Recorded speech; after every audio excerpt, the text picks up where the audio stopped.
அஸ்ஸலாமு அலைக்கும் வரஹ்மத்துல்லாஹி தஆலா வபரகாத்துஹு. நீங்கள் சொர்க்கத்திற்குள் நுழைய வேண்டுமா? இந்த 5 விஷயங்களை செய்யுங்கள், சொர்க்கத்திற்குள் நுழையலாம் என்பதாக அண்ணல் பெருமானார் ஸல்லல்லாஹு அவர்கள் சொல்லித் தருகிறார். ஒரு தடவை ஹஜ்ரத் அபூ ஹுரைரா அவர்கள் அறிவிக்கக்கூடிய ஹதீஸ், இமாம் புகாரி தன்னுடைய புகாரி ஷரீஃபிலே இதை பதிவிடுகிறார்கள். ஒரு காட்டரபி அண்ணல் பெருமானார் ஸல்லல்லாஹு அவர்களை நோக்கி வருகிறார்கள். வந்து, யா ரசூலுல்லாஹ், சொர்க்கத்திற்கு செல்லக்கூடிய ஒரு அமலை எனக்கு கற்றுத்தாருங்கள் என்பதாக சொன்னவுடன் அண்ணல் பெருமானார் ஸல்லல்லாஹு அவர்கள், அல்லாஹ்வை நீ வணங்கு, அவனுக்கு எதையும் கூட்டாக்காதே, இணை வைக்காதே. அடுத்ததாக அண்ணல் பெருமானார் ஸல்லல்லாஹு அவர்கள் அடுத்த விஷயத்தை அறிமுகப்படுத்துகிறார்கள்.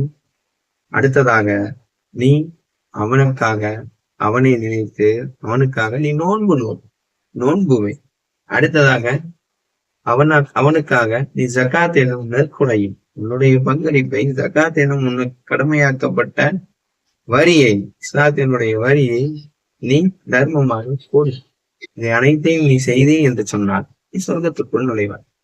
அந்த மனிதர் அந்த காட்டரபி மறுபடியும் வார்த்தையை மீட்டுகிறார். யார் ரசூலுல்லாஹ், இதை நான் செய்தால் சொர்க்கத்திற்குள் சென்று விடுவேனா என்பதாக கேட்டவுடன், ஆமாம், நீ சென்று விடுவாய் என்பதாக சொன்னவுடன், அல்லாஹ்வின் மீதான நான் இதற்கு மேல் கூட்டவும் மாட்டேன், குறைக்கவும் மாட்டேன் என்பதாக அந்த சஹாபி சொல்லிவிட்டு செல்கிறார்.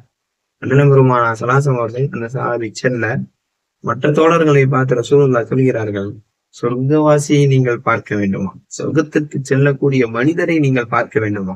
இந்த சஹாபியை பார்த்துக் கொள்ளுங்கள், செல்கிறாரே அந்த மனிதர் சொர்க்கத்திற்கு செல்வார் என்பதாக அண்ணல் பெருமானார் ஸல்லல்லாஹு அலைஹி வஸல்லம் முன்னறிவிப்பு செய்கிறார். ஆகவே நாமும் இந்த கடமைகளை நிறைவேற்றி, ஹஜ்ஜினுடைய கடமையும் நிறைவேற்றி சொர்க்கத்திற்குள் நுழையக்கூடிய பாக்கியத்தை வல்லரஹ்மான் தந்தருள்வானாக. அஸ்ஸலாமு அலைக்கும் வரஹ்மத்துல்லாஹி தஆலா வபரகாத்துஹு.